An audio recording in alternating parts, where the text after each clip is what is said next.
আসসালামু আলাইকুম। আশা করি সবাই ভালো আছেন। আল্লাহর রহমতে আমিও অনেক ভালো আছি। সবাইকে জানাই শুভ সকাল। চুয়াডাঙ্গা শহরের বেশ কিছু স্থানে আমি ঘোরাঘুরি করেছিলাম। তার মধ্যে কিছু স্থানের ছবি এবং ভিডিও আপনাদের মাঝে শেয়ার করেছিলাম। আর আজকে থাকছে চুয়াডাঙ্গা জেলার রেল স্টেশন প্লাস আমি কোথায় কি খেয়েছিলাম সেসব ভিডিও। আশা করি আপনাদের কাছে আমার ভিডিওটি অনেক ভালো লাগবে। নতুন কোনো স্থানে প্রথম গেলে সেই স্থানটা অনেক সুন্দর লাগে। যেমন আমি এই যে চুয়াডাঙ্গা রেল স্টেশনে এসেছি এই প্রথমবারের মতো। যেহেতু ভিডিওটি আমি 20 দিন আগে করেছিলাম তাই আমি ভয়েস দিতে পারি নাই। নিজের কাছেই কেমন লাগছিল এত সুন্দর সুন্দর ভিডিও রেখে আমি কি করে ঘুমাইতাম। ভিডিওটি একদিন সংগ্রহ করেছি এবং ভিডিওটি এডিট করেছি একদিন এবং ভয়েস দিচ্ছি আর একদিন। সময় সুযোগের অভাবে যা হয় আর কি। আমি চুয়াডাঙ্গা রেল স্টেশনের 4 সাইড অনেক সুন্দরভাবে ঘোরাঘুরি করেছি এবং 4 সাইডেরই ভিডিও করেছিলাম, যেটা আপনাদের মাঝে আমি এই মুহূর্তে শেয়ার করছি। দেখেন কত সুন্দর লাগছে এখান থেকে চুয়াডাঙ্গা রেল স্টেশনটি।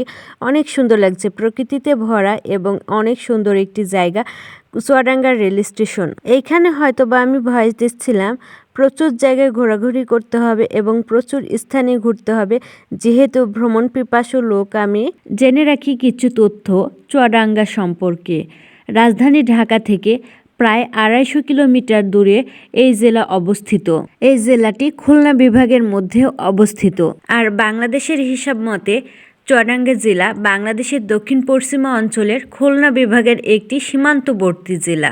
এটি ভারতের পশ্চিমবঙ্গ রাজ্যের সীমান্তেও অবস্থিত এবং এর উত্তরে কুষ্টিয়া ও মেহেরপুর, পূর্বে ও দক্ষিণে ঝিনাইদহ জেলা। আর বাংলাদেশের প্রথম রেলওয়ে স্থাপিত হয়েছিল 1859 সালে, আর যা দর্শনায় চুয়াডাঙ্গা জেলার মধ্যে অবস্থিত।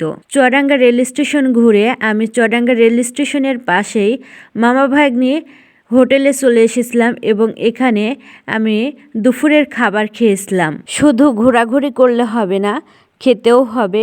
পেটে কিছু না দিলে আমি ঘুরবো কী করে? তাই আমি চলে গিয়েছিলাম মামা ভাগ্নি রেস্টুরেন্টে। সত্যি বলতে এখানকার খাবারটা অনেক সুন্দর এবং অনেক টেস্টি খেতে ছিল এবং এখানে অনেক ধরনের আইটেম হয় যেগুলো আমি মিস করেছিলাম যেহেতু আমি শুক্রবারের দিনে গিয়েছিলাম। তারপর আমি চলে গিয়েছিলাম চুয়াডাঙ্গা সরকারি কলেজের সামনে। আর এখানে এসে তো আমি অবাক। চুয়াডাঙ্গা শহরের আমি অলিগলি তেমন একটা চিনি না এবং কোথায় কি বিক্রয় হয় তাও আমি জানি না, কিন্তু চুয়াডাঙ্গা সরকারি কলেজের সামনে এসে আমি এই মামার দোকানে এসে মালাই চা, দুধ চা এবং কফি সব রকমের আইটেম পাওয়া যায় এবং এখানে ফাস্টফুড জাতীয় জিনিস পাওয়া যায়। আই অ্যাম অবাক। মামাটির স্টলের নাম চায়ের চুমুক, আর চায়ের চুমুকে আসলে সত্যি অসাধারণ খেতে পাবেন এখানকার মালাই চা।